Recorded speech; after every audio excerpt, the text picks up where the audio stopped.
Hindi lahat ng fall ay masakit, lalo na kung ang sasalo sa iyo ay isang gwapong magsasaka na amoy bagong tabas na damo at pag-asa. Si Xenia Aragon, 25 taong gulang ay ang tinaguriang Empire Queen. Matagumpay, makapangyarihan, ngunit biglang gumuho ang mundo nang ipagpalit sa isang hamak na starlet ng kanyang fiancé sa mismong araw ng kanilang anibersaryo. Sugatan ang pusong tumakas siya patungo sa kanilang asyenda sa probinsya. Doon niya makikilala si Miguel, 38 taong gulang, ang misteryosong bagong hardinero na may pamatay ng ngiti at mga bisig na tila kayang buhatin lahat ng kanyang problema. Akala ni Zina isang simpleng trabahador lamang ito, pero bakit tila may mga lihim tong tinatago sa likod ng kanyang mga talinghaga? Isang gabing puno ng alak, isang nakakatawang insidente sa ibabaw ng kalabaw at isang pag-ibig na sisibol sa gitna ng putikan. Ngunit handa ba si Zina sa katotohanan na ang lalaking nagtuturo sa kanyang magmahal muli ay may tinatakasang ding madilim na nakaraan? Ating tunghayan ang isa na namang kwento ng pag-ibig na inihahandog ng Ramea TV. Ang tunog ng basag na bote ng mamahaling wine ay naging background music ng malakas na kulog at ulan sa masukal na hardin ng mga Aragon. Nakasuot pa rin si Zina ng kanyang itim na cocktail dress, ngunit punit-punit na ang laylayan nito at tila hindi na alintana ang putik na humahalubilo sa kanyang mamahaling make-up. Mamamatay na sana lahat ng manloloko. Binigay kong lahat pero basura lang palang tingin niya sa akin. Sigaw niya sa kawalan, ang kanyang boses nanginginig sa pagitan ng puot at pait. Sa gitna ng kadiliman, isang anino ang dahan-dahang lumapit. Hindi ito ang knight in shining armor na nakasanayan niya sa mga business gala. Hawak ito isang lumang gasera at ang suot kupas na sando na bakas ang hubog ng matitigas na muscle. Miss, kung balak mong magdrama sa ilalim ng ulan, huwag dito sa taniman ko ng orchids. Mahirap buhayin ng mga yan, parang tiwala. Kapag nalanta, mahirap nang ibalik. Wika ng isang baritono at malamig na boses. Nagangat ng tingin si Zina. Doon, sa ilalim ng dagundong ng langit, nagtagpo ang mga mata ng dalagang nais makalimot at ng binatang may gustong takasan. Hindi alam ni Zina, ang gabi pa lang iyon ang magiging simula ng pinakamalaking plot twist ng kanyang buhay. Ang bawat patak ng ulan ay tila karayom na tumutusok sa balat ni Zina Aragon. Sa loob ng 3 taon, akala niya siya ng pinakamaswerteng babae sa mundo ng business at pag-ibig. Ngunit isang video scandal lang palang kailangan para gumuho ang kanyang tila perpektong tore. Ang kanyang fiancé na si Richard na akala niya ay katuwang sa pagpapalago ng Aragon Empire ay nahuli niyang kaniig ang sarili nitong sekretarya sa loob mismo ng kanilang magiging bridal suite. Walang hiya kayo? Bulong ni Zina habang mabilis na nagmamaneho palayo sa magulong syudad ng Maynila. Hindi niya alam kung saan siya pupunta hanggang sa mapadpad siya sa tarangkahan ng kanilang lumang asyenda sa Batangas. Pagbaba niya ng sasakyan, sinalubong siya ng madilim na langit at ang amoy ng basang lupa. Dahil sa labis na emosyon at pagkalasing sa isang boteng wine na inubos niya habang nasa biyahe, hindi na pinansin ang dinadaanan. Ang kanyang mamahaling designer heels ay agad na bumaon sa malambot at basang lupa ng bagong bungkal na hardin. Buisit, kahit ba naman ikaw lupa, kakampi sa kanila? Bulyaw niya. Pilit niyang hinahatak ang kanyang paa, ngunit tila lalong lumulubog ang kanyang sapatos. Sa sobrang inis nawalan siya ng balanse.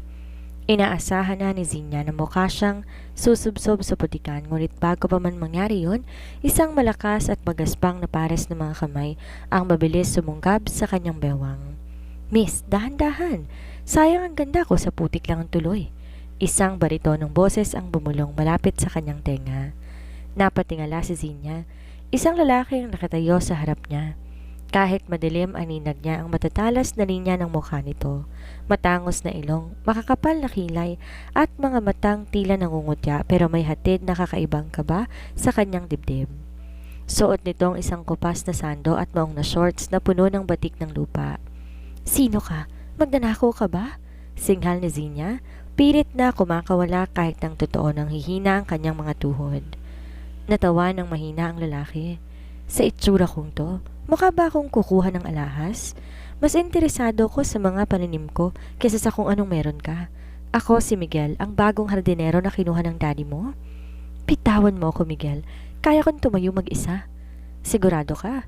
Tanong ni Miguel habang unti-unting niluluwagan ng hawak. Agad naramdaman ni Zinya ang pagdulas muli ng kanyang paa sa putik.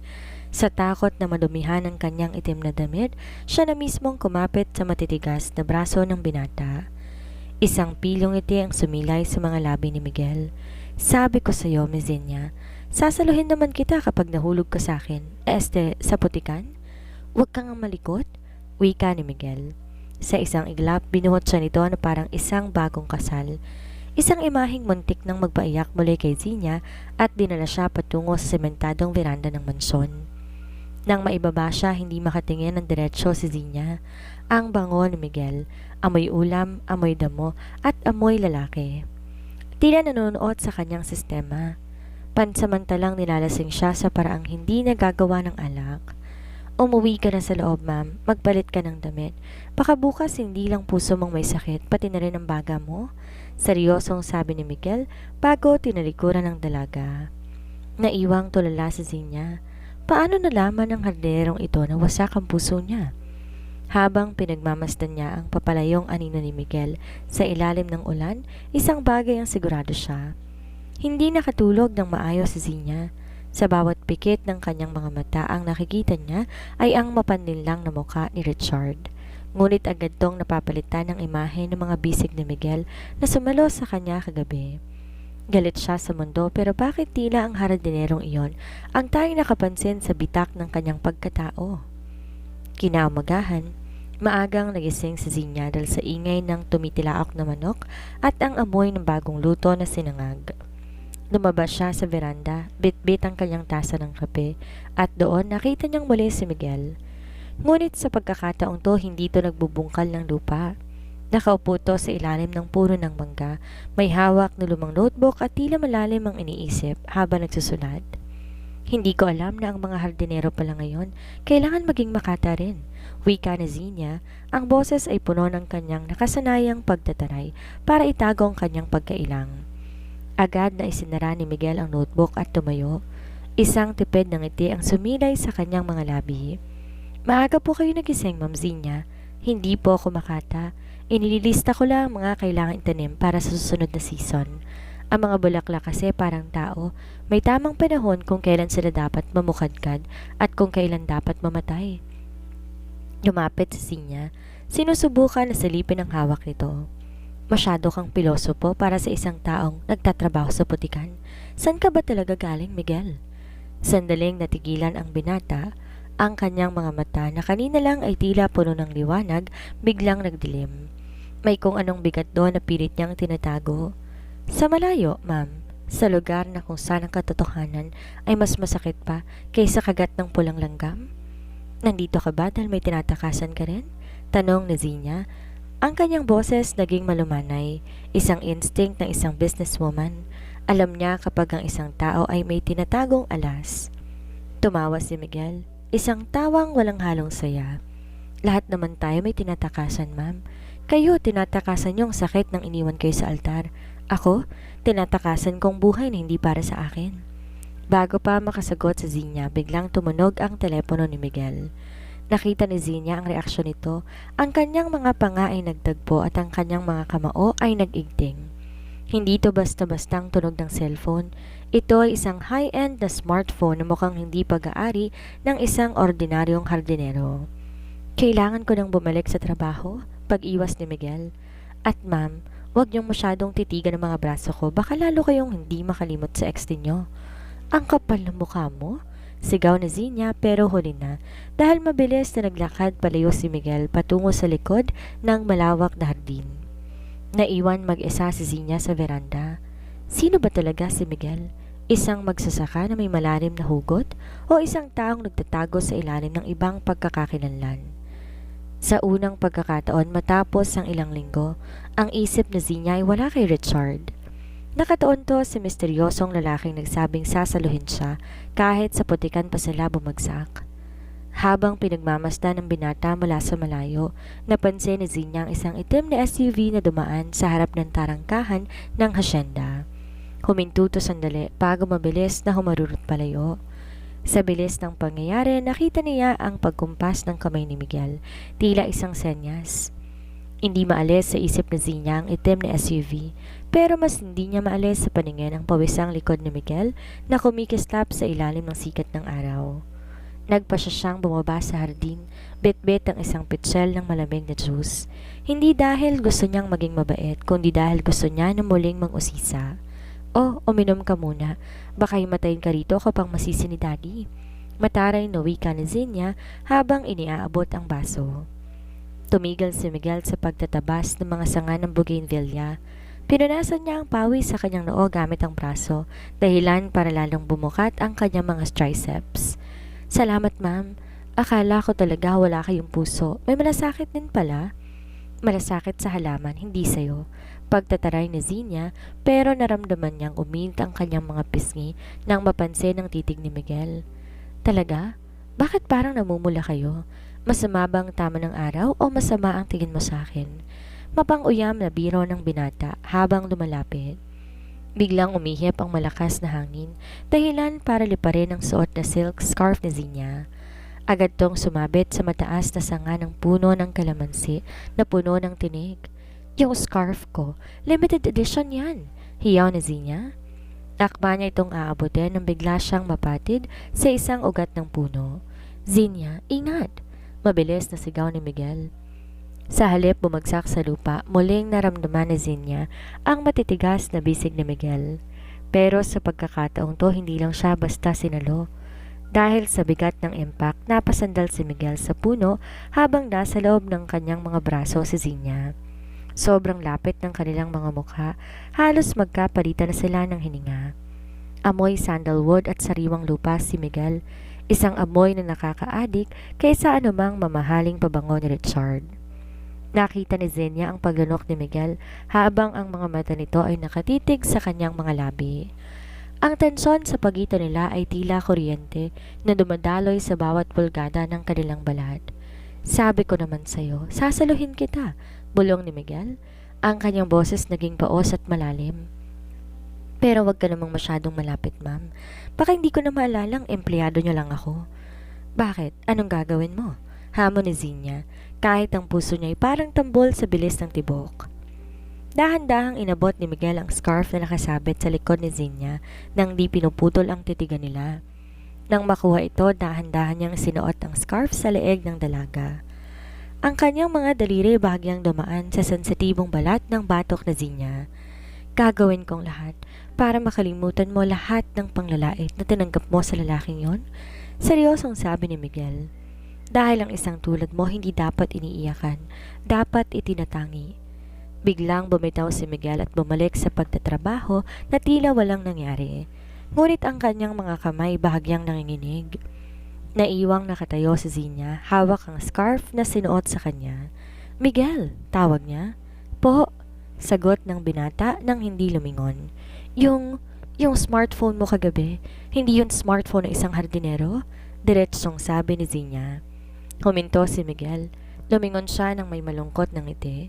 Ma'am Zina, minsan, ang pinakamagandang tago ay ang pagpapakita ng totoo. Mag-ingat kayo. Baka ang hinahanap niyo sa akin ay ang mismong dahilan kung bakit kayo masasaktan muli. Sa sandaling yon, alam ni Zina, si Miguel ay hindi lang isang simpleng hardinero. Siya ay isang bagyo na darating sa kanyang buhay. At sa pagkakataong to, ayaw niya ng sumilong.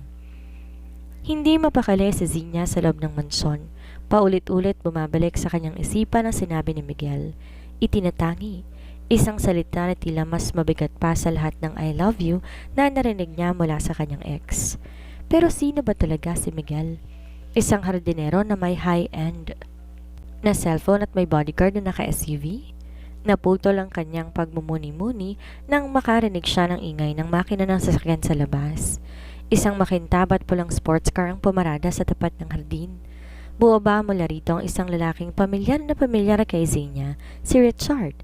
Zina, darling, let's talk, sigaw ni Richard habang patakbong lumalapit sa veranda.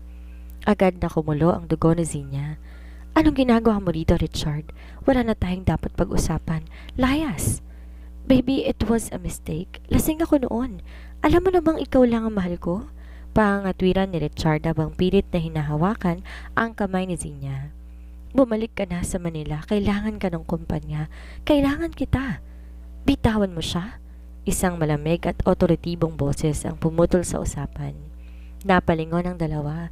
Nakatayo si Miguel sa gilid, hawak ang isang mahabang gunting sa halaman. Bagaman mukha siyang madungis dahil sa putik, ang tindig niya hindi mo aakalaing isang hamak na manggagawa lamang. At sino ka namang hampas lupa ka? Matapobreng tanong ni Richard habang sinusuri si Miguel mula ulo hanggang paa. Wait, ikaw ba ang bagong katulong dito? Umalis ka rito, usapang maginoo to. Ngumiti si Miguel pero ang ngiting iyon hindi umabot sa kanyang mga mata.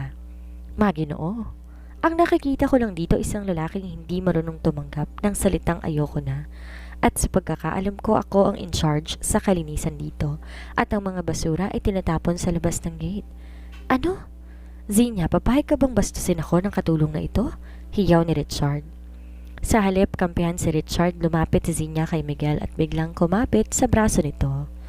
Naramdaman niya ang bahagyang pagkabigla ni Miguel pero agad ding umayon ang binata at inakbayan siya ng mahigpit.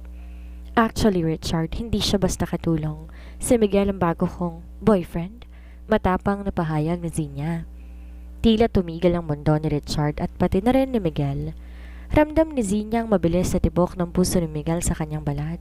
Boyfriend? Yang dugyot na yan? Nagpapatawa ka ba, Zinya? Halakhak ni Richard. Mas mabuti ng dugyot ang labas kaysa sa katulad mo. Malinis ang suot pero amoy nabubulok ang loob. Gante ni Miguel. Humakbang siya palapit kay Richard. Ang kanyang height at laki ng katawan lalo naging intimidating. Gusto mo bang selyuhan kong bibig mo gamit ang packing tape? O aalis ka ng kusa bago ko gamitin ang asarol sa mukha mo? Sa takot, mabilis na sumakay si Richard sa kanyang sasakyan at tumarurot palayo. Pero hindi bago magbitiw ng banta. Hindi pa tayo tapos, Zinya. At ikaw, hardinero, hindi ka nababagay sa kanya? Nang mawala na ang sasakyan, agad nang bumitaw si Zinya kay Miguel. Sorry, ginamit lang kita para paalisin siya. Hindi sumagot si Miguel sa halip, tinitigan niya si Zinya ng matagal. Ma'am, mapanganib ang laro mo. Kapag nalaman ng mga taong totoo, baka lalo kang masaktan. Ano bang pakialam mo? Saka sino ka ba talaga? Bakit tila hindi ka natatakot kay Richard? Kinuha ni Miguel ang notebook mula sa kanyang bulsa at iniabot kay Zinya. Gusto mong malaman ang totoo? Basahin mo yan.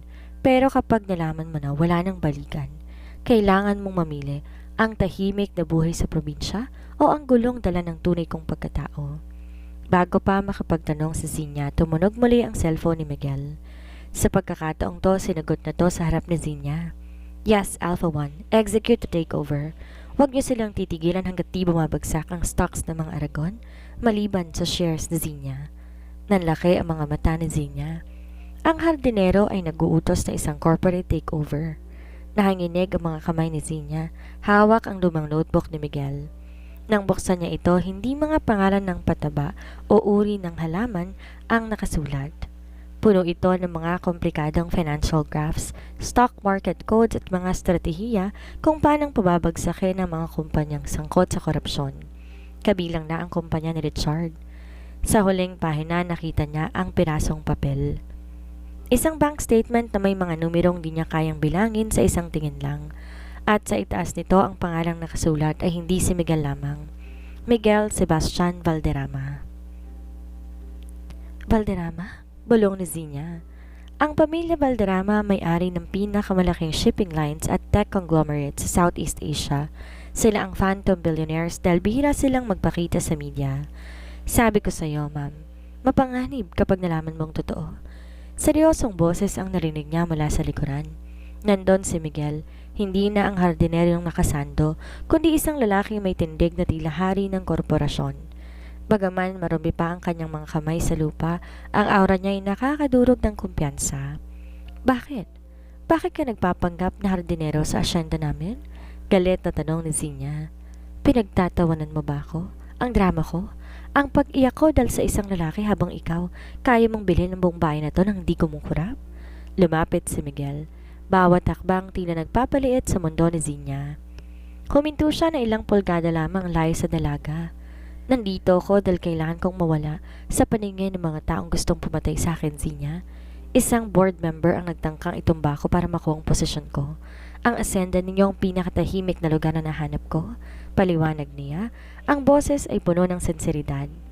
Pero ang makilala ka, hindi yun kasama sa plano. Nagsinungaling ka rin sa akin. Pareho lang kayo ni Richard. Akmang tatalikod si Zinya nang bigla siyang kabigin ni Miguel sa bewang. Huwag mo kong itulad sa basurang yon, bulong ni Miguel. Ang kanyang mga mata nagdiningas sa emosyon. Siya, kinuhang lahat sa'yo. Ako, ginagamit kong lahat ng resources ko para protektahan ka. Yung takeover na narinig mo, ginagawa ko yan para ubusin ang yaman ni Richard para di ka niya na mabulabog muli. Napako si Zinya sa kinatatayuan. Ang init ng katawan ni Miguel ay tila sumusuko sa kanyang galit. Bilyonaryo ka, bakit ka nagtsatsagang magbungkal ng lupa dito? Dahil sa putikan lang ako nakahanap ng isang babaeng totoo. Nung sinalo kita noong unang gabi, hindi ko sinalong isang Empire Queen. Sinalo ko ang isang Zinya na kailangan ng kakampi at hindi kita bibitawan kahit malaman mo pang kaya kong bilhin ng buong mundo. Dahan-dahan itinaas ni Miguel ang kamay niya at hinawakan ng pisngi ni Zinya. Sa kabila ng yaman niya, ang haplos niya ay nananatiling magaspang dahil sa pagtatrabaho sa hardin.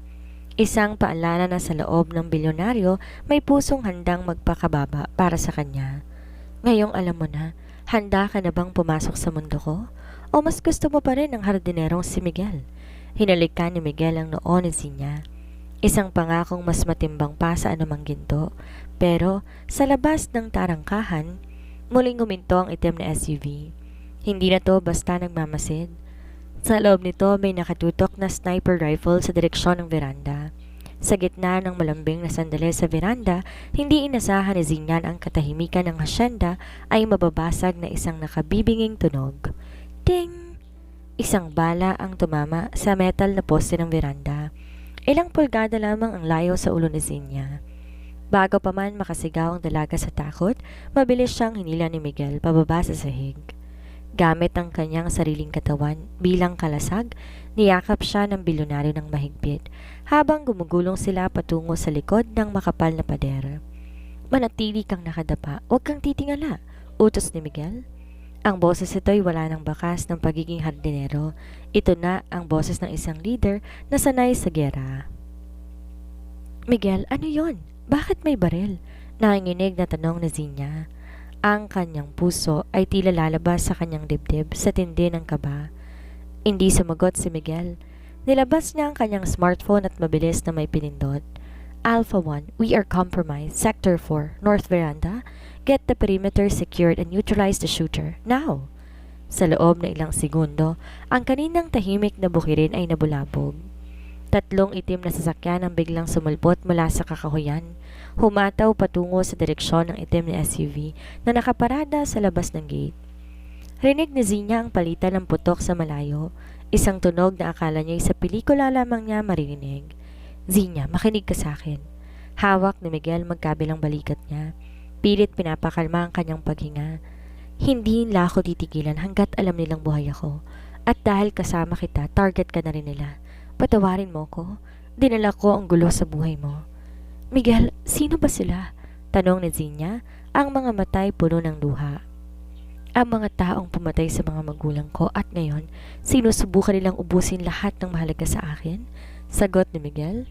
May pait at galit sa kanyang mga mata na nagpakilabot kay Zinya. Maya-maya pa tumunog ang device sa tenga ni Miguel.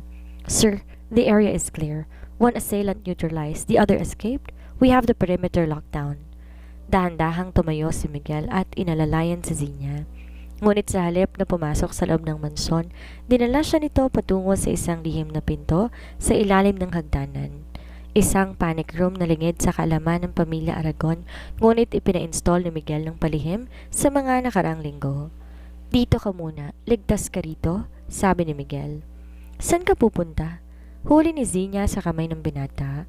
Huwag mo kong iiwan dito. Inalikan ni Miguel ang kamay ni Zinya. Ang kanyang mga mata naging malumanay muli. Kailangan kong tapusin to, Zinya.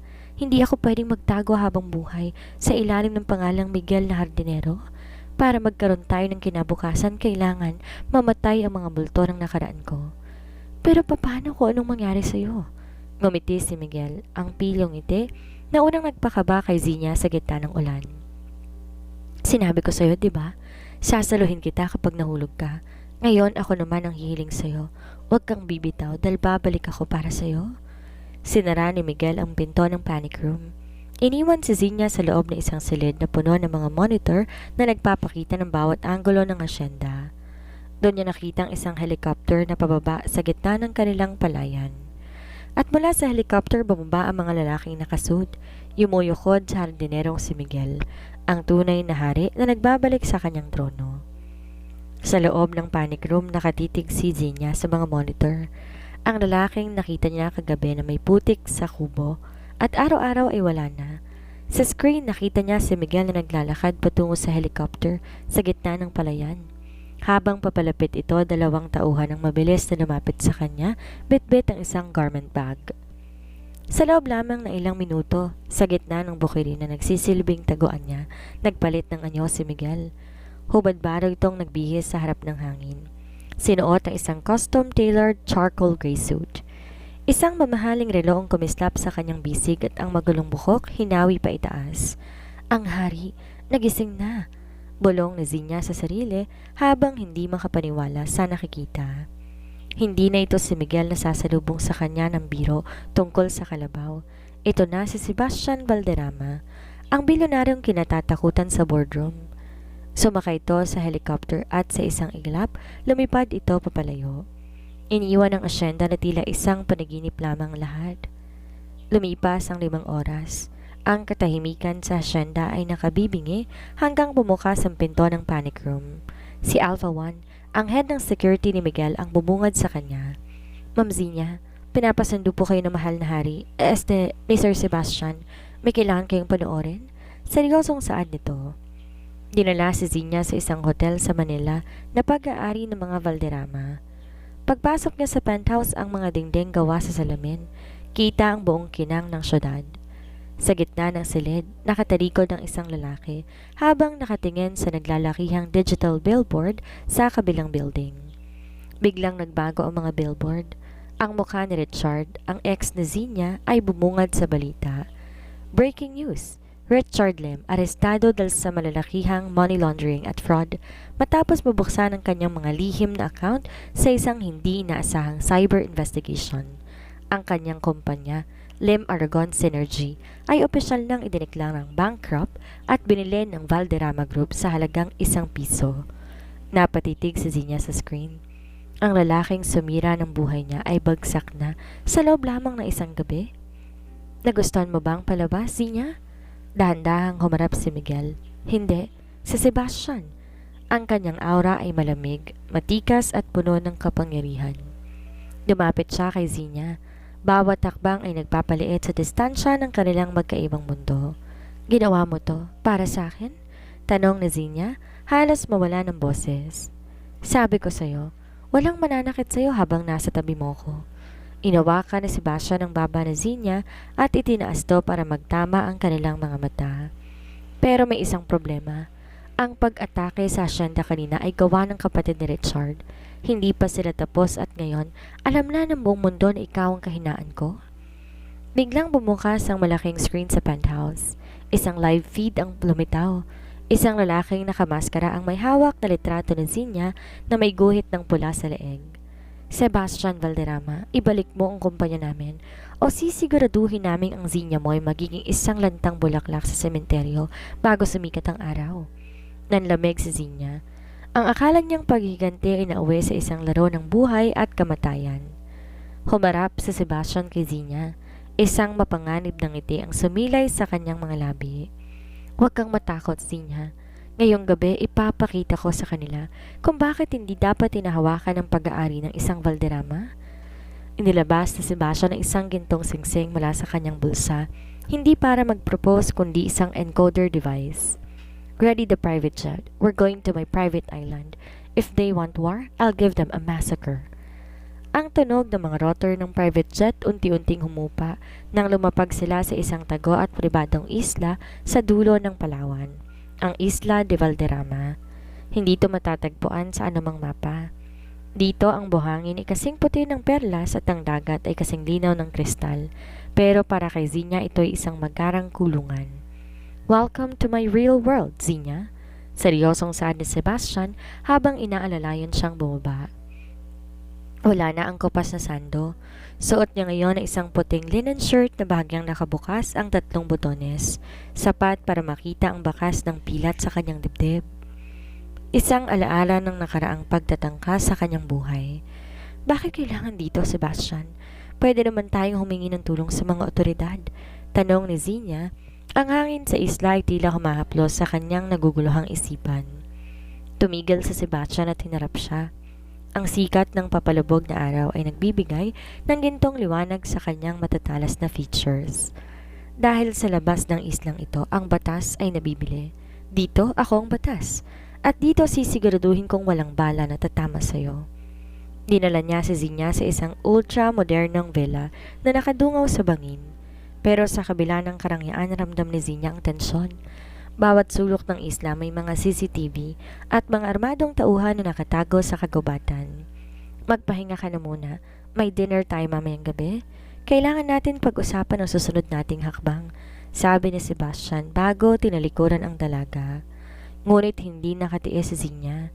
Bakit mo ginagawang lahat ng to? Dahil ba guilty ka na nadamay ako?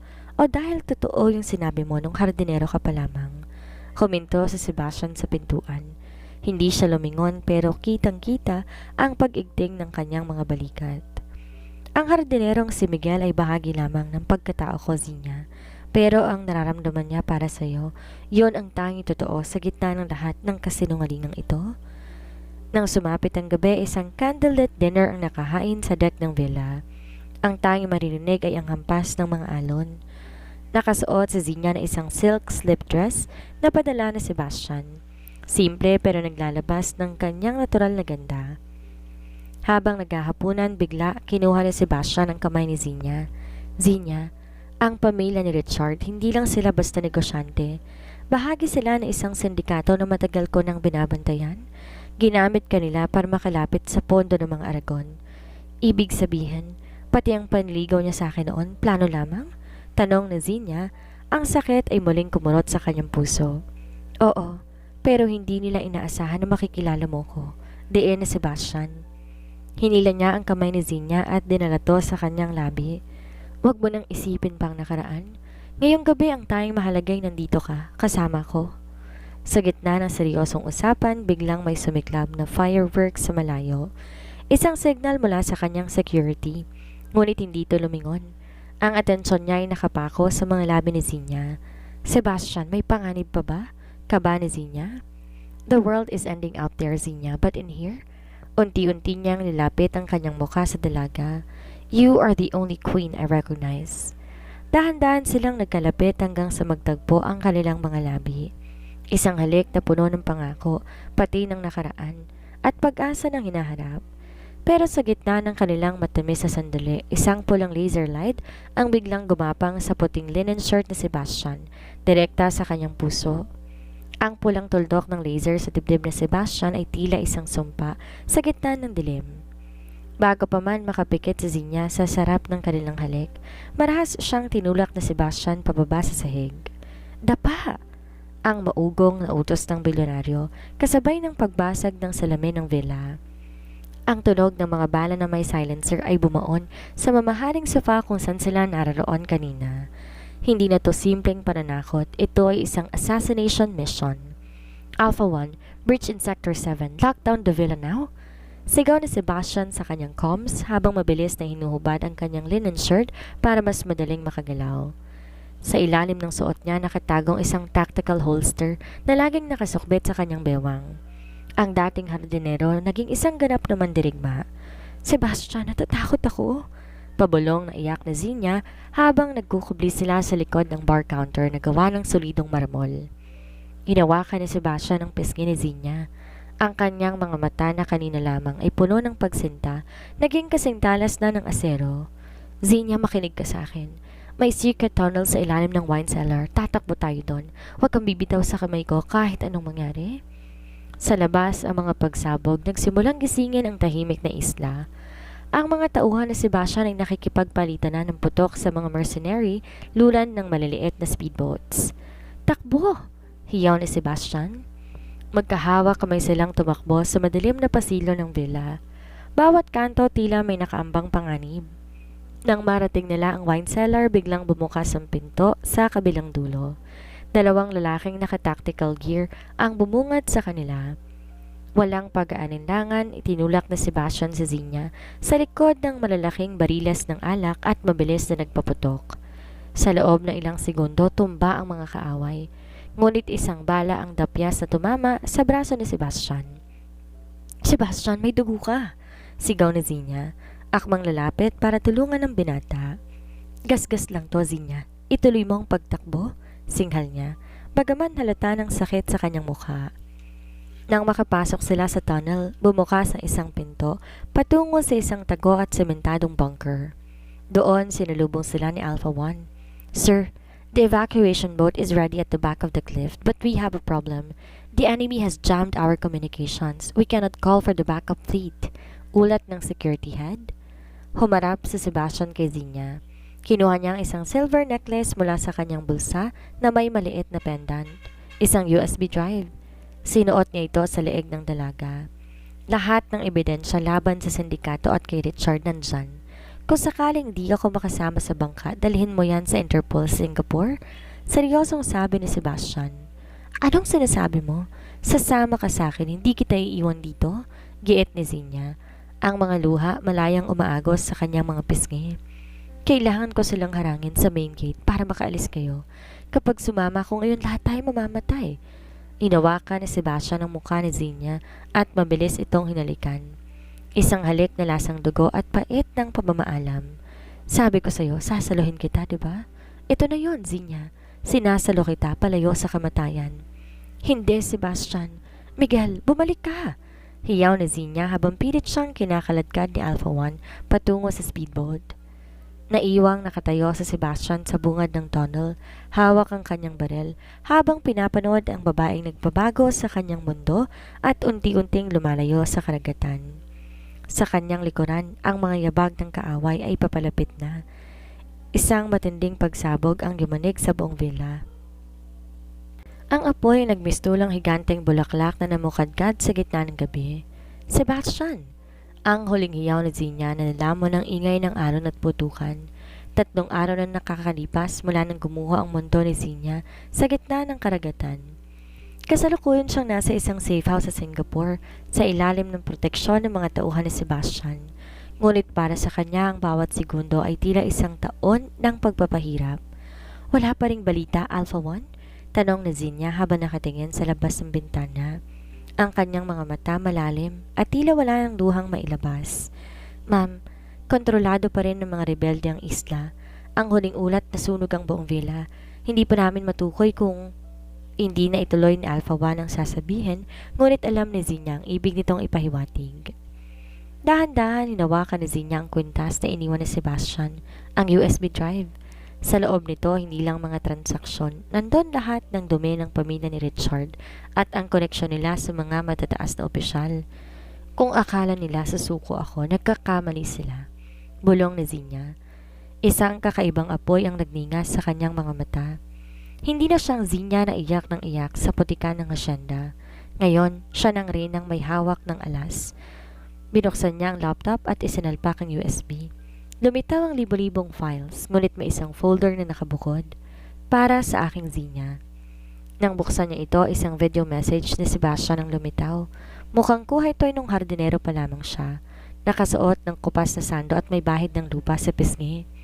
"Zinya, kung pinapanood mo to, ibig sabihin hindi ako nakasama sa'yo. Huwag kang umiyak. Ang bilyonaryong si Sebastian ay maraming kaaway, pero ang hardinerong si Miguel isa lang ang gusto, ang makita kang ligtas. Gamitin mo lahat ng nasa loob ng drive na ito. Huwag kang matakot na itumba sila. Ikaw ang pinakamalakas na babaeng nakilala ko. I love you, my empress." Nanginginig ang mga labi ni Zinya. Hindi to oras para manghina. "Alpha 1, ihanda ang press conference. Tatawagan natin lahat ng major news outlets sa buong mundo. Hindi natin hihintayin ng pulis. Tayo ang gagawa ng ingay." Kinabukasan, naging trending sa buong mundo ang hashtag na Justice for Valderrama at Zinya Strikes Back.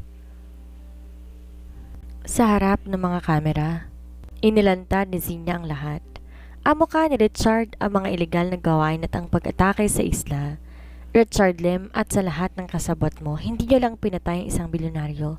Binuhay niyong isang kalaban na hindi niyo matatakasan. Matapang na pahayag ni Zinya sa harap ng milyon-milyong viewers. Dahil sa pasabog na ito, bumagsak ang stocks ng lahat ng kumpanya na konektado sa mga Lim. Nagsimula ang malawakang manhunt, ngunit sa gitna ng kanyang tagumpay, may isang mensaheng dumating sa kanyang pribadong cellphone mula sa isang hindi kilalang numero. Ang mga bulaklak hindi namamatay sa apoy, naghihintay lamang sila ng ulan. Napahinto ang tibok ng puso ni Zinya. Ang talinghagang iyon, yon ang eksaktong sinabi ni Miguel sa kanya sa ilalim ng puno ng mangga. Buhay siya. Mahinang sambit ni Zinya habang nanginig ang buong katawan sa saya at kaba. Ngunit bago pa siya makakilos, isang pamilyar na boses ang narinig niya mula sa likuran ng pintuan ng safe house. Isang boses na amoy lupa pero may dalang otoridad ng isang hari. Masyado ka namang naging matapang sa TV, ma'am. Baka wala na akong trabahong balikan bilang bodyguard mo. Dahan-dahang lumingon si Zinya. Nakatayo doon ang isang lalaking naka-hoodie, may benda sa ulo at sugat sa muka, pero ang mga matay nananatiling puno ng pag-ibig. Para kay Zinya tila huminto ang pag-ikot ng mundo. Ang ingay ng mga balita sa telebisyon at ang keyboard na kanina lamang ay tinitipan niya, naglaho sa kanyang pandinig. Ang tanging nakikita niya ay ang lalaking nakatayo sa pinto, si Sebastian, o ang kanyang Miguel. Dahan-dahan tong naglakad papalapit. Ang dating makinis itong muka ay may malalim na galos ngayon, at ang kanyang kaliwang braso ay nakabenda at may mantsa ng tuyong dugo. Pagod ang kanyang mga mata pero ang titig nito nananatiling nakatutok kay Zinya na tila ito lamang ang tanging oxygen na kailangan niya para mabuhay. Sebastian!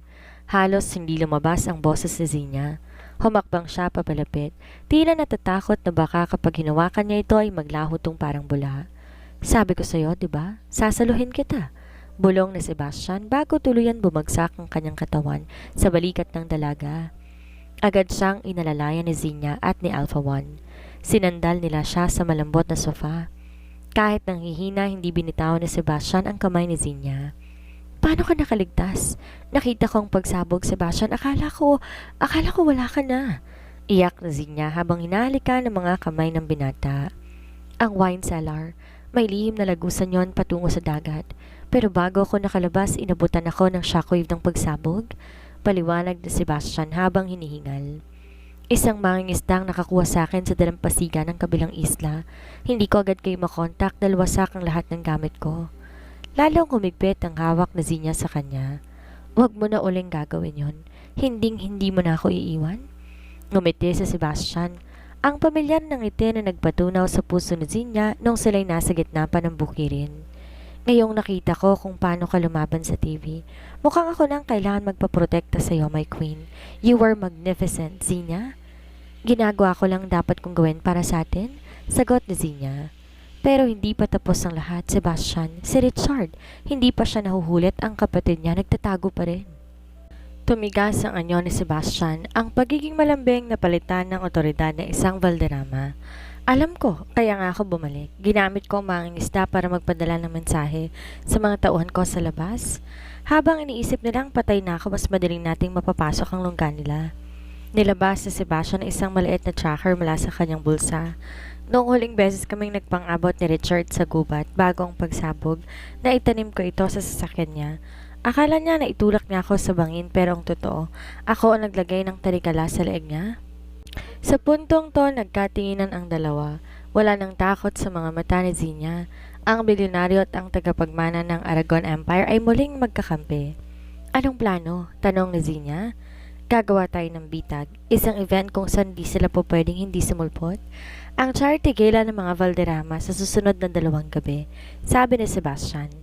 Ipapakita natin sa mundo na buhay ang hari at kasama niyang reynang wawasak sa kanila. Hinalikan ni Sebastian ang noo ni Zinya. Handa ka na bang sumabak sa huling laban, Zinya? Pagkatapos ito, pangako babalik tayo sa asyenda. Doon wala ng bilyonaryo at wala ng kaaway. Tayo na lang dalawa. Kahit saan, Sebastian, basta't kasama kita, sagot ni Zinya. Ngunit lingid sa kaalaman nila may isang espiya sa loob ng safe house na mabilis na nagpadala ng mensahe. The king is back. Execute Plan Omega. Ang Grand Volume ng Valderrama Plaza ay puno ng mga piling panauhin, mga politiko, bilyonaryo at mga sikat na personalidad. Ngunit sa likod ng mga maskara at mamahaling gown may nakaabang na panganib. Ito ang gabi ng pagbabalik ni Sebastian Valderrama at ang buong mundo ay naghihintay. Kinakabahan ka ba? Tanong ni Sebastian habang nasa loob sila ng elevator patungo sa ballroom. Nakatitig si Zinya sa sarili sa salamin.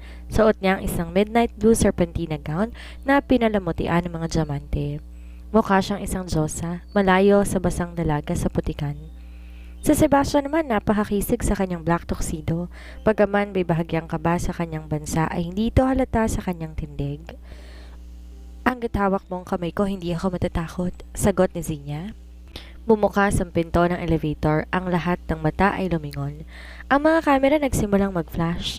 Ang balitang patay na sa Sebastian ay opisyal nang nabaon sa limot. Naglakad sila sa gitna ng ballroom na parang may may-ari ng mundo. Sebastian, akala namin ay... Lumapit ng isang matandang negosyante, ngunit isang malamig na tingin lamang ang binigay ni Sebastian. Akala nyo lang yon, Don Roberto? Masama ang damo, mahirap mamatay. Makahulog ang sagot ni Sebastian. Sa kabilang dulo ng silid, nakita ni Zinya ang isang pamilyar na anino, si Richard. Nakasuot ito ng disguise, isang waiter's uniform at salamin. Pero hindi siya pwedeng magkamali. Ang galit sa mga mata nito ay hindi maitatago. Nandito siya, bulong ni Zinya. Alam ko, hayaan mo siyang lumapit. Alpha 1, posisyon. Utos sa Sebastian sa kanyang invisible earpiece. Nagsimula ang tugtog, isang mabagal at romantikong kanta. Inaya ni Sebastian si Zinya sa gitna para sumayaw. Habang umiikot sila, naramdaman ni Zinya ang isang matigas na bagay sa likod ni Sebastian. Isang baril na nakatago sa ilalim ng kanyang coat. Makinig ka, Zinya. Kapag nagsimula ang kaguluhan, tumakbo ka patungo sa stage. May bulletproof na harang doon. Bulong ni Sebastian habang dahan-dahang sumasayaw. Paano ka? Ako nga ang pain, hindi ba? Ngumiti si Sebastian pero ang mga mata nakatuon sa papalapit na waiter. Biglang namatay ang mga ilaw. Ang ballroom nabalot ng dilim at ang mga hiyawan nagsimulang umalingaw-ngaw. Isang putok ng baril ang narinig, ngunit hindi si Sebastian ang natamaan. Sa tulong ng night vision goggles ng kanyang security, naunahan nila ang pag-atake. Muling bumukas ang mga ilaw at tumambad si Richard, hawak ang isang baril, habang pinalilibutan ng 10 armadong tauhan ni Sebastian. Tapos na ang laro, Richard, wika ni Sebastian, habang protektadong nakayakap kay Zinya. Hindi pa. Kung mamamatay ako, isasama ko kayo, hiyaw ni Richard. Akma niyang kakalabit ang baril ng biglang, isang saksak sa kanyang likuran nang nagpabagsak sa kanya. Nanlaki ang mga mata ni Zinya. Ang sumaksak kay Richard walang iba kung hindi ang sarili nitong kapatid na si Robert. Sorry, brother, pero kailangan kong isalba ang sarili ko. Mr. Valderrama, ito na ang gusto mo. Binibigay ko na ang kapatid ko sa inyo basta't hayaan ninyo kung makaalis. Traidor na sabi ni Robert. Isang mapait na tawa ang pinakawala ni Sebastian. Ang galing nyo talagang mag-asaran magkapatid.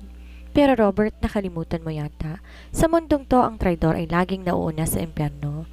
Bago pa makakilos si Robert, ang mga pulis na nakatago sa mga bisita ay mabilis sumulpot at pinalibutan ang dalawa. Ang plan Omega ng mga kaaway ay nauwi sa kanilang sariling pagbagsak. Nang mailabas sa mga kriminal, humarap sa Sebastian sa mga bisita at kinuha ang mikropono.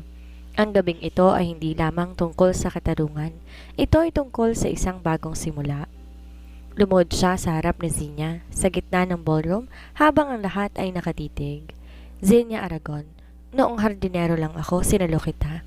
Ngayong bilyonaryo na ako, gusto kong tanungin, papayag ka bang maging asawa ng isang lalaking handang magbungkal ng lupa at pumatay ng kaaway para lamang sa'yo? Ang buong ballroom ay natahimik, naghihintay ng sagot ng Reyna. Ang katahimikan sa Grand Ballroom ay tila isang eksena sa isang pelikula na nakapuas. Ang tanging maririnig ay ang mahinang instrumental ng biolin at ang mabilis na tibok ng puso ni Zinya. Sa harap niya, ang pinakamakapangyarihang lalaki sa bansa na dati pinagkamalan niyang hamak na hardinero ay nakaluhod. Hawak na si Basha ng isang maliit na velvet box. Sa loob nito ay isang singsing na may kakaibang disenyo. Isang diamante na napapalibutan ng maliit na esmeralda na hugis dahon. Sebastian, bulong ni Zinya. Ang kanyang mga mata ay nagsisimulang mangilid ang luha. Zinya, pagpapatuloy ni Sebastian. Ang kanyang boses ay nanginginig na sa kanyang emosyon. Marami akong yaman pero ikaw lamang ang tanging bagay sa mundo ko na hindi ko kayang mabili. Nung una kitang makita sa putikan, punong-puno ka ng pait, pero ang totoo ako ang nailigtas mo. Binigyan mo ng kulay ang madilim kong mundo. Will you marry me, my Zinya? Ang mga panauhin nagpipigil ng hininga. Ang mga media cameras na kanina lang ay nakatutok sa pag-aresto kay Richard, nakatutok na ngayon sa kanila. Ang hashtag na The Purpose of Modern King ay agad na naging trending sa social media. Tumingin si Zinya sa paligid. Nakita niya ang kanyang daddy sa gilid na tumatango at nakangiti ng may kagalakan. Muling bumaling ang kanyang tingin kay Sebastian. Hindi niya na nakita ang bilyonaryo. Ang nakita niya ay si Miguel, ang lalaking nagpatawa sa kanya sa gitna ng ulan. Ang lalaking naging sandigan niya nang gumuho ang kanyang tiwala sa pag-ibig. Hindi ko kailangan ng bilyonaryo, Sebastian. Panimula ni Zinya na ikinagulat ng lahat. Ang kailangan ko ay ang lalaking sasaluhin ako kapag nahulog ako sa kalabaw. Ang lalaking handang madumihan ng kamay para lang pasayahin ako. Ngumiti ng malawak si Zinya at tinawakan ng kamay ni Sebastian. Yes, Sebastian. Ilang libong beses na yes. Mabilis sinuot na si Sebastian ng singsing at binuhat si Zinya. Inikot-ikot to sa gitna ng ballroom habang ang lahat ay nagpapalakpakan. Ang hiyawan at saya ng mga tao ay tila musika sa kanilang mga tainga. Inalikan ni Sebastian si Zinya ng may pagsinta, isang halik na nagbubura sa lahat ng sakit, bala at takot na pinagdaanan nila. Ngunit sa gitna ng selebrasyon, lumapit si Alpha One kay Sebastian at bumulong. Sir, tapos na ang clearing operations pero may nahanap kaming sulat sa bulsa ni Richard bago siya isinakay sa mobile para daw po sa inyo. Saglit kumala si Sebastian sa yakap ni Zinya at kinuhang maliit na papel. Nang basahin niya to, bahagyang kumunot ang kanyang noo. Akala niyo ba ay tapos na? Ang huling regalo ay hindi galing sa akin, kundi sa taong tinatakasan mo talaga, Sebastian. Kamusta ang auntie mo? Naramdaman ni Sebastian ang paglamig ng kanyang sikmura. Ang auntie na tintukoy ni Richard ay ang babaeng utak sa likod ng pagpatay sa kanyang mga magulang. Ang taong akala niya ay matagal na niyang naipakulong. May problema ba? Tanong ni Zinya. Napansin ang pagbabago sa ekspresyon ng kanyang fiancé. Itinago ni Sebastian ang papel sa kanyang bulsa at muling ngumiti. Bagaman may halong pag-aalala sa kanyang mga mata. Wala, mahal ko. Iniisip ko lang kung gaano karaming kamatis ang itatanim natin sa ating honeymoon. Hindi na nagtanong si Zinya ngunit alam na Sebastian na ang kanilang happy ever after ay kailangan pang dumaan sa isang huling unos. Ang auntie ay nagbabalik at target nito ang tayong kahinaan ni Sebastian, ang kanyang bagong asawa. Ang mga sumunod na araw matapos ang engagement ay tila isang panaginip. Ngunit para kay Sebastian ang bawat tawa ni Zinya ay may kasamang kaba. Ang sulat ni Richard tila isang bombang naghihintay na sumabog. Sebastian, kanina ka pa tulala dyan sa terrace. Gising ni Zinya sa kanya. Lumapit ang dalaga. Niyakap siya mula sa likod. Sabi mo, babalik na tayo sa hacienda bukas, diba? Gusto ko nang makita ang mga tanim mo. Humarap si Sebastian at pilit nang umiti. Oo, mahal ko. Doon tayo magpapalipas ng oras habang pinaplanong kasal natin. Ngunit bago pa man sila makaalis ng Maynila, isang hindi inaasahang bisita ang dumating sa kanilang penthouse. Isang matandang babae na may napaka-eleganting tindig. Suot ng isang itim na Chanel suit at may mga matang kasing labig ng yelo. Auntie Elizabeth, bulong na Sebastian. Halos mabitawan niya ang baso ng kape. Sebastian, my dear nephew, ganyan ba ang pagbati sa tanging pamilyang natitira sa'yo? Wika ng babae. Tumingin ito kay Zinya mula ulo hanggang paa.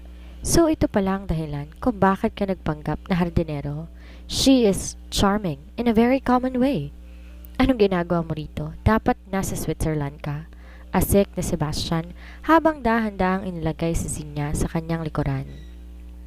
Ang Switzerland para sa mga retirado. Bumalik ako dahil narinig kong balak mong ibigay ang kalahati ng Valderrama share sa mga Aragon bilang wedding gift. Hindi ko hahayaang ang pinaghirapan ng kapatid ko ay mapunta sa isang babaeng hindi naman natin kalibel. Diretsong sabi ni Elizabeth. Ang yaman ko ay akin, Elizabeth. Wala kang karapatang diktahan ako, sagot na Sebastian. Ang kanyang boses puno ng otoridad. Talaga? Baka nakakalimutan mo kung sino may hawak ng mga dokumento na papatunay na ang tatay mo ay hindi ang tunay na tagapagmana ng korporasyong ito. Isang mapanganib ng ngiti ang sumilay sa labi ng matanda. Isang pirma mo lang sa transfer right, Sebastian, at tatahimik ako. Kung hindi, hindi lang yaman mong mawawala, pati na ang reputasyon ng pamilya mo. Naramdaman ni Zina ang panginginig ng kamay ni Sebastian. Hindi niya akalain na may mas malaki pa palang kaaway kaysa kay Richard. Huwag mong takutin si Sebastian. Matapang na sabat ni Zina. Humakbang siya palabas mula sa likod ni Sebastian. Kung pera lang ang habol mo, mukhang ikaw ang common dito, auntie. Ang pag-ibig ni Sebastian hindi nabibili ng kahit anong share. Tumawa na nakakapangilabot sa Elizabeth. Matapang ka, iha. Pero sa mundong ito, ang tapang ay nauubos kapag ang buhay ang nakataya. Sebastian, bibigyan kita ng 24 na oras. Ang asyenda niyo sa Batangas, pinalibutan ko yon ng mga tauhan ko. Isang pagkakamali mo lang at sisiguraduhin ko, doon kayo malilibing sa paborito mong hardin. Nang makaalis si Elizabeth, pinalot ng tensyon ang silid. Sebastian, totoo ba? Yung tungkol sa tatay mo? Tanong ni Zina. Isang gawa-gawang kwento lamang yon para makuha ang gusto niya, pero seryoso siya sa banta niya sa asyenda. Sabi ni Sebastian, kinuha niya ang kanyang jacket. Hindi tayo po pwedeng magtago rito. Kailangan natin na pumunta sa asyenda. Doon ko siya tatapusin, sa lugar kung saan nagsimula ang lahat. Sasama ako, giit ni Zina. Hindi mo ako may iwan sa isang panic room muli. Magkasama nating itatanim ang katarungan para sa pamilya mo. Nagkatinginan ang dalawa. Ang pag-ibig ay nagsimula sa putikan, kaharap na sa huling pagsubok sa gitna ng apoy ng nakaraan. Bumalik sila sa asyenda sa ilalim ng talukbong ng kadiliman. Ngunit ang dating payapang hardin na amoy rosas at basang lupa ay tila isang bitag ngayon. Walang mga ibon na humuhuni. Ang tanging maririnig ay ang kalansing ng mga armas na ikinakasa sa malayo. Dito lang tayo muli sa lumang imbakan ng palay, bulong ni Sebastian habang inaalalayan si Zina. Dito sa blind spot ng mga CCTV na ipinagawa ni Elizabeth. Sebastian, bakit pakiramdam ko may mali? Kaba ni Zina? Bakit tila hinahayaan niya tayong makapasok? Hindi pa man nakakasagot sa Sebastian bigla. Bumukas ang lahat ng floodlight sa paligid ng asyenda. Nagliwanag ang buong bukirin na parang katanghalian. Sa gitna ng taniman ng mga mirasol, nakatayo si Elizabeth, nakaupo sa isang silya habang may hawak na kopita ng alak. Masyado kang predictable, Sebastian. Sigaw ng matanda. Alam ko, babalik ka sa lugar na ito, ang lugar kung saan naging mahina ang puso mo. Mula sa dilim, lumabas sa mga armadong lalaki ni Elizabeth. Pinalilibutan ng imbakan ng palay, ngunit ang mas kinagulat ni Zina ay ang taong huling lumabas mula sa likod ni Elizabeth. Daddy! Hiyaw ni Zina. Nakatayo ang ama ni Zina, si Don Alejandro, ngunit hindi ito muling hibang. Hawak nito ang isang folder at nakatayo sa tabi ni Elizabeth na may seryosong mukha. Patawad, Zina, sabi ng kanyang ama.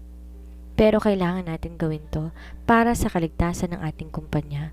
Si Elizabeth, siya ang tunay na may-ari ng lupang kinatatayuan ng asyenda natin. Matagal na kaming may kasunduan. Ano? Ipagpapalit mo ako, Dad. Pagpapalit mo kami ni Sebastian para sa kumpanya? Hindi makapaniwalang sigaw ni Zina. Hindi, Zina. Putol ni Sebastian. Huwag kang maniwala. Tumingin sa Sebastian ng matalim kay Elizabeth. Elizabeth, bitawan mong remote control. Alam ko na may hawak kang pressure plate sa ilalim ng paa ni Don Alejandro. Napansin ni Zina ang bahagyang panginginig ng tuhod ng kanyang ama. Hindi ito kasabwat. Ito ay isang bihag na ginagamit bilang pain. Ang talino mo talaga, nephew. Tawa ni Elizabeth. Ngayon pumili ka. Ang folder na naglalaman ng katotohanan tungkol sa iyong pagkatao o ang buhay ng biyanan mo. Isang hakbang paabante at sasabog ang asyendang ito. Sa gitna ng tensyon, isang bagay ang napansin ni Zina sa paanan ni Elizabeth. Isang maliit na hose ng tubig na dahan-dahang bumubukas. ang irrigation system na otomatikong gumagana tuwing alas 10 ng gabi. Ang lupa sa paligid ng kinatatayuan ni Elizabeth ay nagsisimulang lumambot. Naging putikan ito. Nagkatinginan sina Sebastian at Zina, isang mabilis na komunikasyon ng mga mata. Naiintindihan naman ni Sebastian ang plano. Elizabeth, sige, kunin mo ng lahat. Sigaw ni Sebastian habang dahan-dahan naglalakad patungo sa matanda. Pero tandaan mo to, ang yaman ay parang tanim. Kapag hindi sa'yo ang binhi, hindi sa'yo ang ani. Dahil sa galit tumayo si Elizabeth para sampalin si Sebastian. Ngunit nakalimutan niyang nasa putikan siya. Dumulas ang kanyang sapatos. Ang eksaktong nangyari kay Zina noong unang gabi. Sa pagkakataong yon, binitawan niya ang remote. Ngayon na, Alpha 1, sigaw ni Sebastian. Mula sa mga puno ng mangga, mabilis sumulpot ang mga tunay na tauhan ni Sebastian. Isang mabilis na palitan ng putok ang naganap.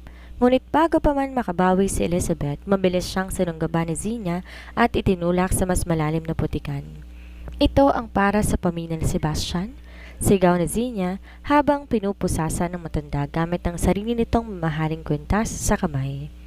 Nakaligtas si Don Alejandro at mabilis na nasecure ang area. Ngunit sa gitna ng kaguluhan, isang huling putok ang narinig mula sa isang tauhan ni Elizabeth at nagtatago sa dilim. Sebastian! Ang putok ng baril tila nagpabagal sa ikot ng mundo. Ang target ng huling tauhan ni Elizabeth ay si Zina, ang kahinaan ni Sebastian. Ngunit bago pa man dumapo ang tingga sa balat ng dalaga, isang mabilis na anino ang humarang. Sebastian! Sigaw ni Zina na makitang tumama ang bala sa balikat ni Sebastian. Bumagsak ang bilyonaryo sa malambot na putikan, ang mismong lugar kung saan sila unang nagtatago. Ngunit hindi itong oras ng panghina. Kahit duguan ng balikat, mabilis na bumunot ng baril sa Sebastian, pinaputukan ang huling kalaban sa dilim. Tigbak, katahimikan. Ang tanging maririnig na lamang ay ang malakas na paghinga ni Sebastian at ang iyak ni Zina. Mabilis na lumapit si Zina, binuhat ang ulo ng binata sa kanyang kandungan. Sebastian, wag!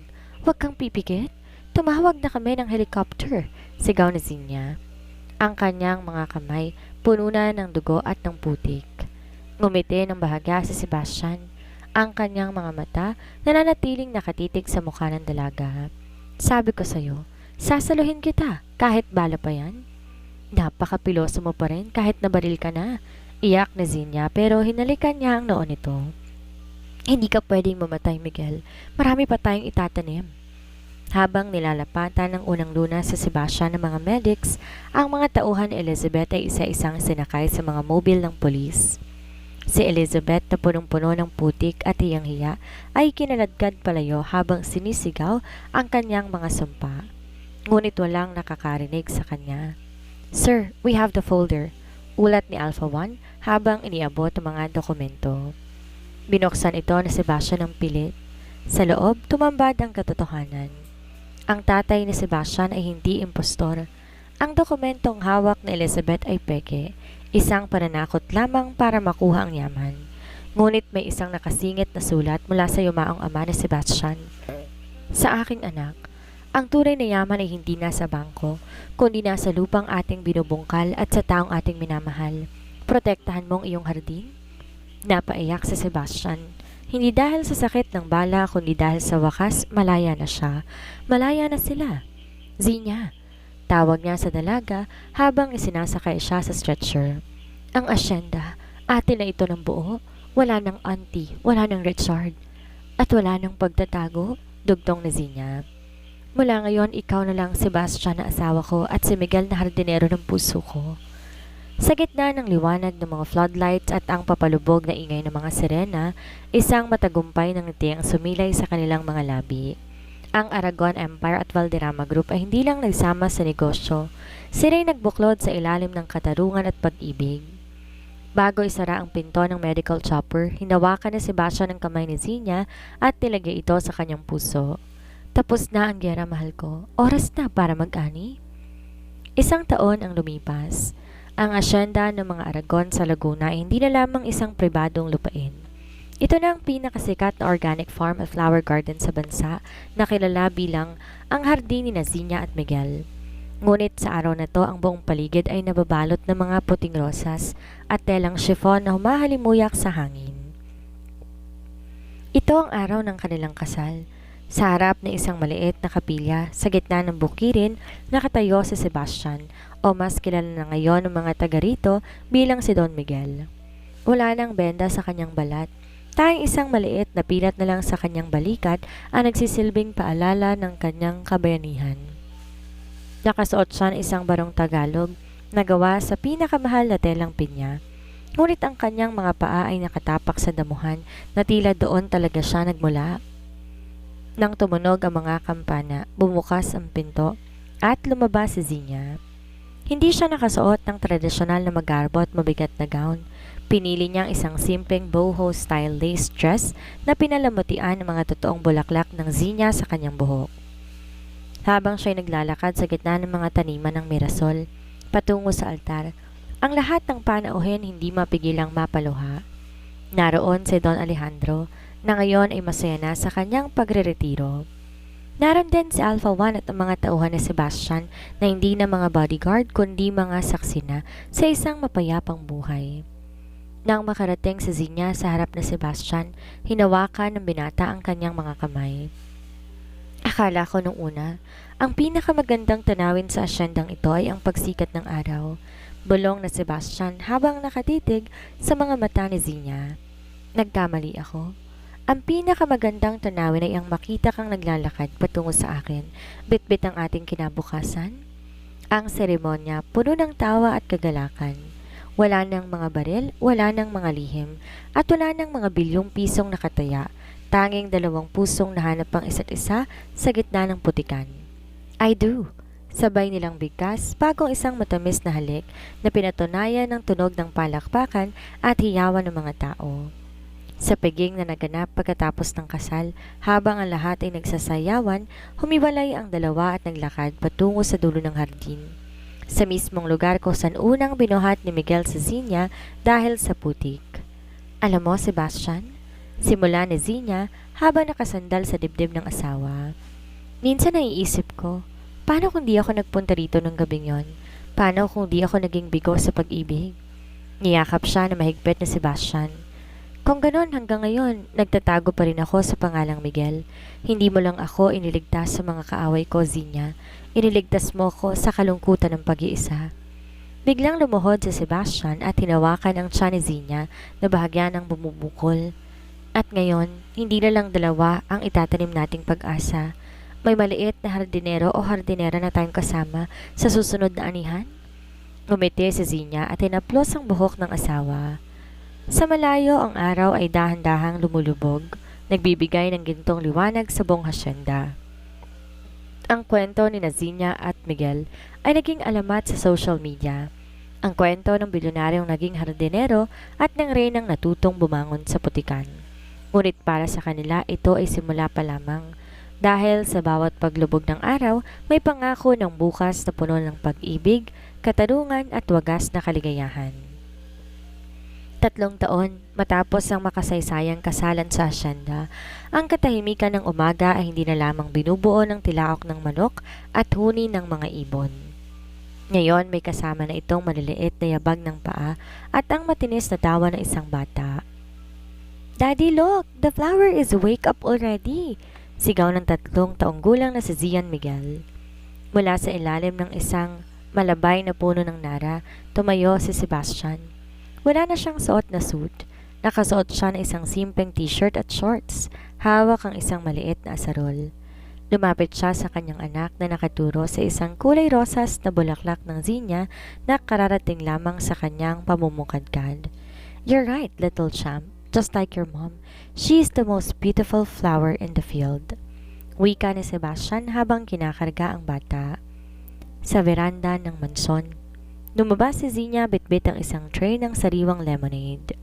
Masigla naman ang kanyang anyo at sa kanyang mga mata wala nang bakat ng pais na dinala niya noong gabing unang tumapak siya sa hasyenda. Ngayon siya nang tumatakbo sa lahat ng CSR programs ng Valderrama Aragon Foundation. na tumutulong sa libo-libong magsasaka sa buong bansa. Miguel, Zian, tama ng paglalaro sa putik, oras na para sa merienda? Tawag ni Zinya nang may malapat ng ngiti. Nagkatinginan ang mag-ama, sabay na tumakbo patungo kay Zinya. Sa bawat hakbang nila sa damuhan, tila muling sinasalaysay ng lupa ang kwento ng kanilang pamilya. Isang kwentong nagsimula sa isang pagkakamali, dumaan sa apoy ng paghihiganti at nagtapos sa katahimikan ng isang tahanan.